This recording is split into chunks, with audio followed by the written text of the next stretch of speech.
Olá, pessoal. Hoje nós vamos falar sobre um dos temas mais famosos da sociologia, que é o estigma.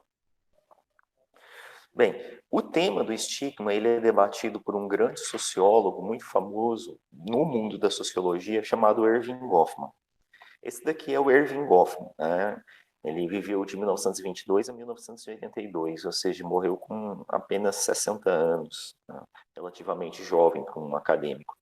Ele tem vários livros famosos, entre os quais os mais é, estudados são A Representação do Eu na Vida Cotidiana, na qual ele tenta interpretar como as pessoas tratam as suas relações sociais e elas agem umas com as outras como se fossem atores em uma peça teatral, ou seja, todos nós somos atores na vida cotidiana, a gente não trata todas as pessoas exatamente da mesma forma, né?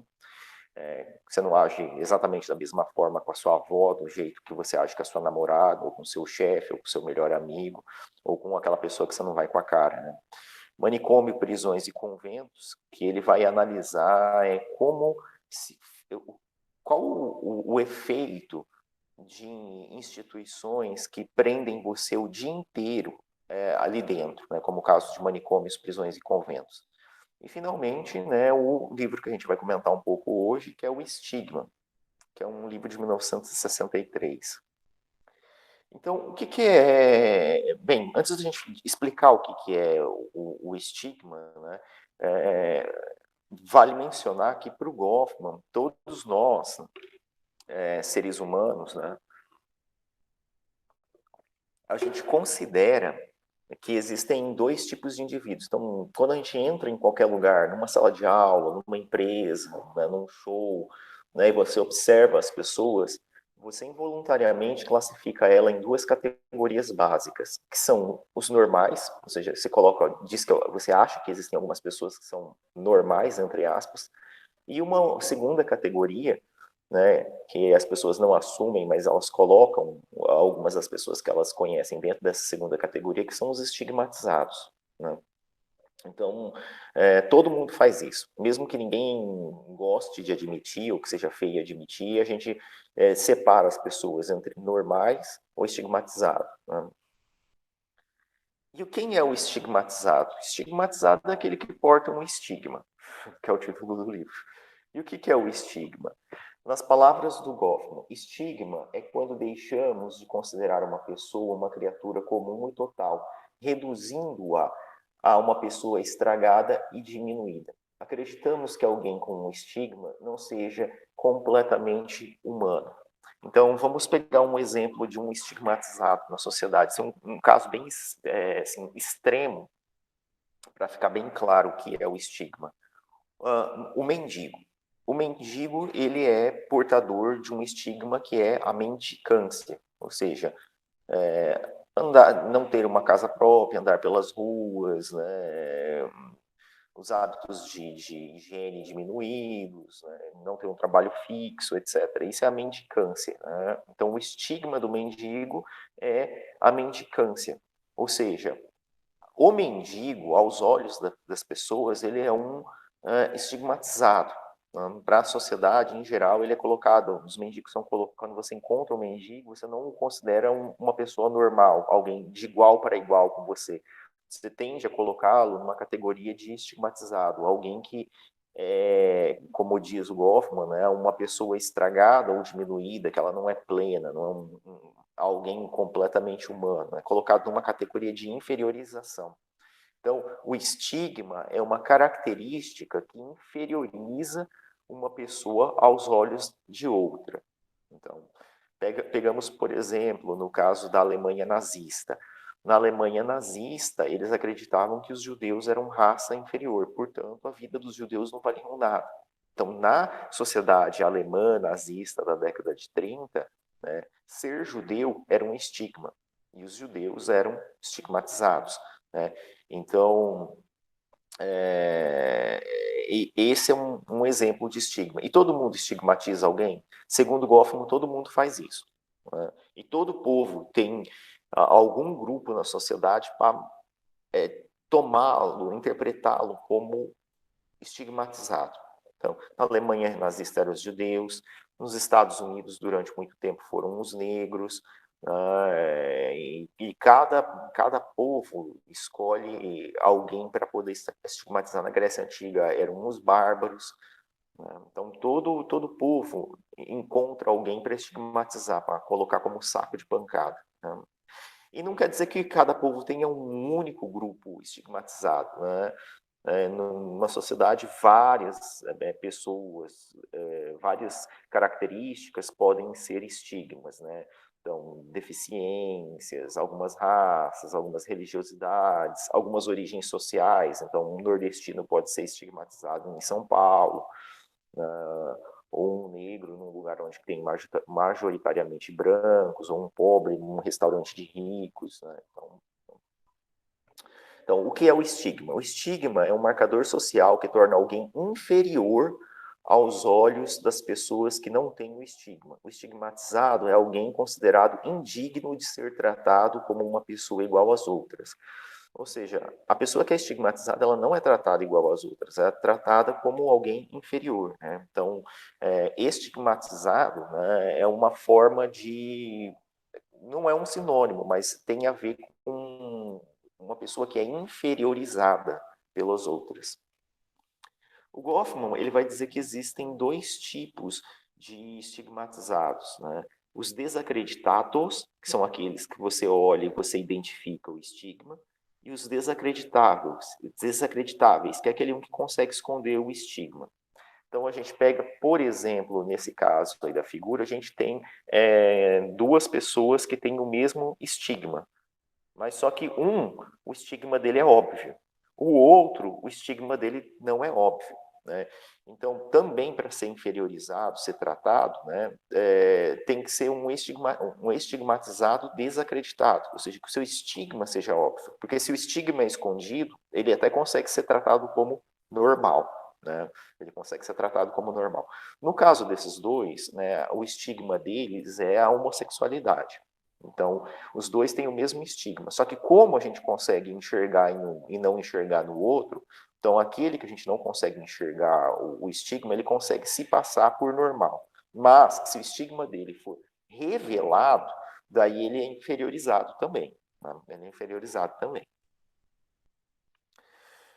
E quais são os possíveis tipos de estigma, né?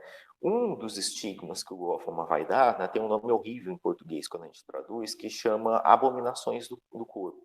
São algumas pessoas que elas sofrem esse preconceito e elas são rotuladas como inferiores, estragadas, incapazes, seres humanos de segunda categoria, porque elas têm algum defeito físico. Então, deficientes físicos, às vezes são colocados nessa categoria de abominações do corpo.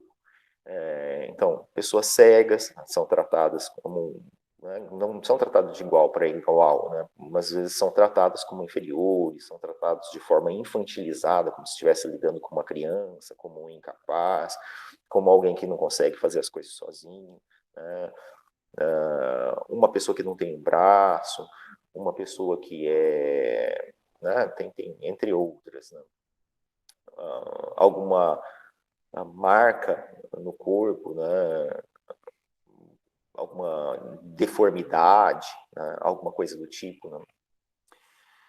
O segundo tipo de estigma é quando essa pessoa ela contraria regras sociais. Então, ela é estigmatizada porque ela contraria uma moral, né, uma regra social.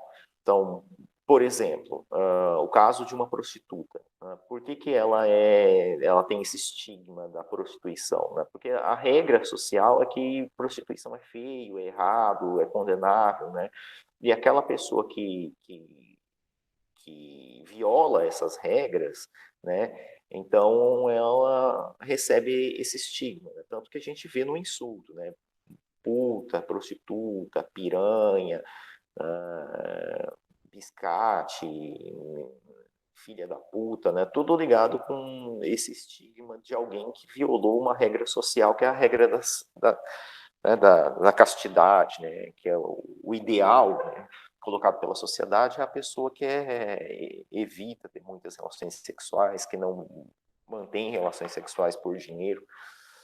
Mas também desse estigma de caráter individual, a gente pode colocar também a própria homossexualidade, né? Que então haveria, pelo menos no passado, né? Havia uma regra que não deveria pessoas do mesmo sexo ter relações afetivos sexuais. Então, quando ele quebra essa regra que ela é colocada, então ele se classificava nesse tipo 2 de estigma.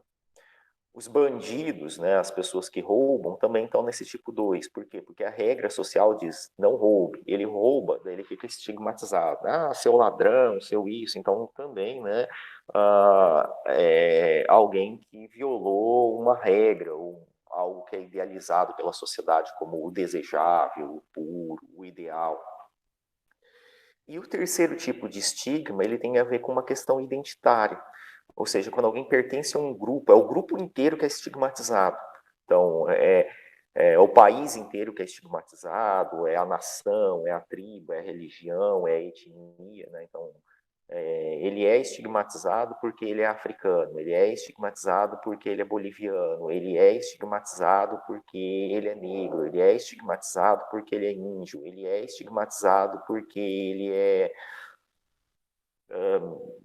muçulmano, ou judeu, ou né, que seja. Então, o terceiro tipo de estigma é quando a pessoa ela é estigmatizada porque ela pertence a um grupo inteiro que é estigmatizado. E como que as pessoas, né, reagem diante do estigma, né? Elas tentam explicar o porquê da inferioridade do estigmatizado quando comparado às pessoas normais. Então, sempre quando você vai defrontar uma pessoa que está estigmatizando a outra, né, por que você está destratando ou passando longe daquele mendigo? Né? Ele, isso é porque ele não é igual eu, né? Ele não faz isso, ele não faz aquilo outro, tal. Em seguida, ele tenta transformar o estigmatizado, né, em um perigo. Ah, é porque ele é um perigo, né? Olha ali aquele mendigo, vai que ele tenta me roubar, né? Vai que ele tenta fazer alguma coisa comigo, né? E, por fim, né, a gente tenta colocar outras características que talvez ele não tenha, né? Então, mesmo quando se fala, ele é um ladrão, talvez ele não seja um ladrão, né? Mas a pessoa ela tenta atribuir essa característica a mais. A gente pode usar isso com, com outros, né? Então, no passado, né, quando se inferiorizavam os negros, né? Daí tinha que tentar justificar, né? Por que, né, o estigmatizado negro seria inferior aos não negros, né, aos normais? Ah, porque não tem na característica idealizada X e Y, porque ele é um perigo, porque ele faz isso, tem isso, isso, isso e aquilo, né? E aí você pode também usar esse mesmo esquema para judeus, indígenas, né? O que seja.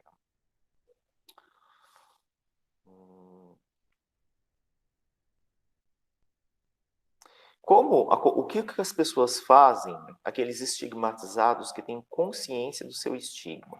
Então, tem alguns que eles tentam corrigir o estigma. Então, pense, por exemplo, numa pessoa que é deficiente. Né? Então, ele pode tentar corrigir a sua deficiência. Se for um defeito físico, fazer uma cirurgia plástica ou algo do tipo. Ou no caso de um estigmatizado homossexual, ele pode tentar se enquadrar nos padrões, né? Tentar mudar na marra sua orientação, algo que é impossível, mas que ele pode tentar. Ou uma pessoa que é estigmatizada por outra razão, né? Ele pode tentar corrigir esse estigma ou maquiar o estigma.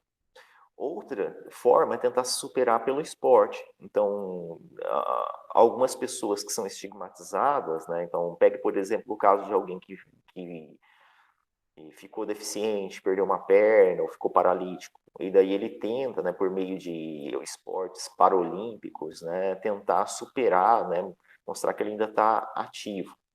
Um terceiro que é muito interessante é as pessoas encarar, principalmente aquela que era normal e se transformou em estigmatizado, encarar essa aquisição do estigma como um processo de aprendizagem. Então, era uma pessoa que tinha o seu corpo normal, mas sofreu um acidente e ficou cego ou ficou paralítico. né? Então ele tenta encarar aquilo ali como um processo de aprendizagem. E também uma outra alternativa é dos estigmatizados mostrarem, né, as limitações das pessoas normais, né? Ah, eu não tenho uma perna, mas o que que é não ter uma perna, né? Aquela outra pessoa ali, ela tem as duas pernas e não faz nada do que eu faço, né? Então também é uma outra forma. Aqui tem um depoimento, né, que junta esse item 3 e 4. Então, uma pessoa que encara, né, como um processo de aprendizagem e que aponta as limitações das pessoas normais nesse depoimento que eu tiro do livro do Goffman. Tanto as mentes quanto os corpos saudáveis podem estar aleijados. O fato de que as pessoas normais possam andar, ver e ouvir não significa que elas estejam realmente vendo ou ouvindo. Elas podem estar completamente cegas para as coisas que estragam sua felicidade, totalmente surdas aos apelos de bondade de outras pessoas. Quando penso nelas, não me sinto mais aleijado ou incapacitado do que elas. Talvez, num certo sentido, eu possa ser um meio de abrir os olhos para seus olhos para as belezas que estão à nossa volta.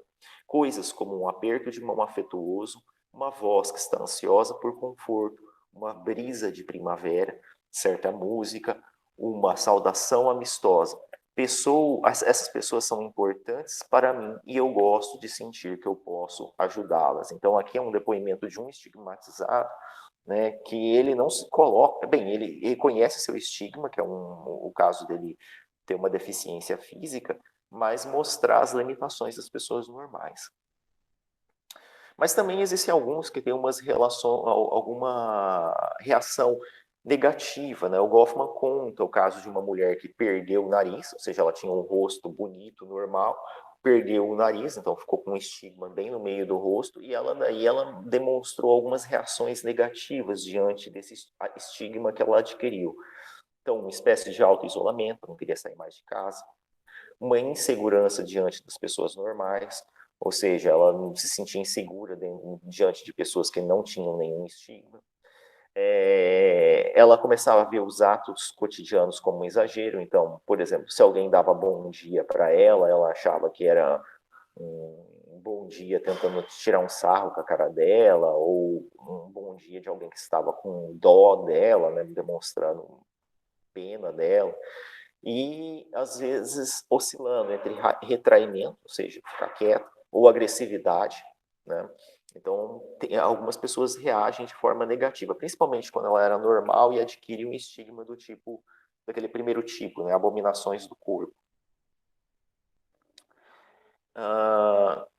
Como que os normais agem diante de estigmatizados? Como é que é esse encontro, né, entre algumas pessoas normais e estigmatizadas?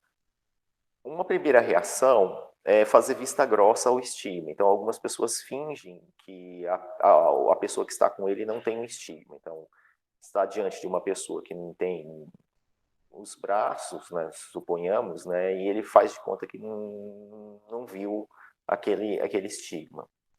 A segunda é fingir que a pessoa não está ali, né, passar direto, fingir que ela não está ali, invisibilizar, torná-la invisível. A terceira é tentar se afastar, nem chegar naquele local, né, porque sente um incômodo.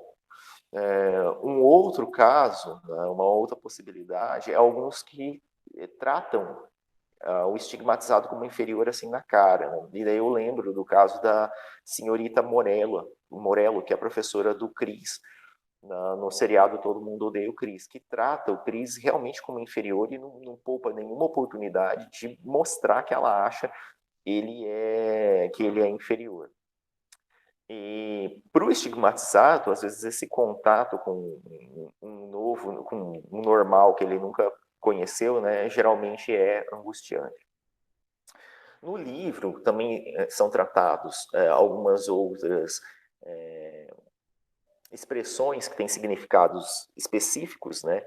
Então, estigma fóbico, estigma fílico e normalização. Estigma fóbico é uma pessoa que não gosta de estar perto de estigmatizados. Então, por exemplo, uma pessoa racista ela é estigmafóbico, ele não gosta de estar perto de pessoas de raças que ele considera inferior.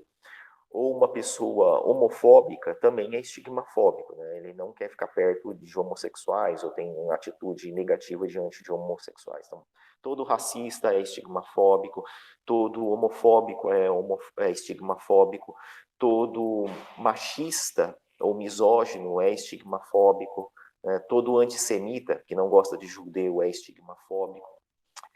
Já o segundo termo, né, estigmafílico, é o contrário. Tem algumas pessoas que parece que têm um certo prazer de estar com aqueles que são inferiorizados pela sociedade, né, ou gostam de estar com ele. Então, pegue, por exemplo, pessoas que gostam de, do serviço social, do auxílio social, do trabalho de caridade, de filantropia, que busca, né, ajudar, né, as pessoas que passam fome, os periféricos, etc. Ou algumas pessoas que, né, por N motivos se aproximam. Antropólogos geralmente são pessoas que gostam de conversar, de estar perto, de tentar entender o mundo dos estigmatizados.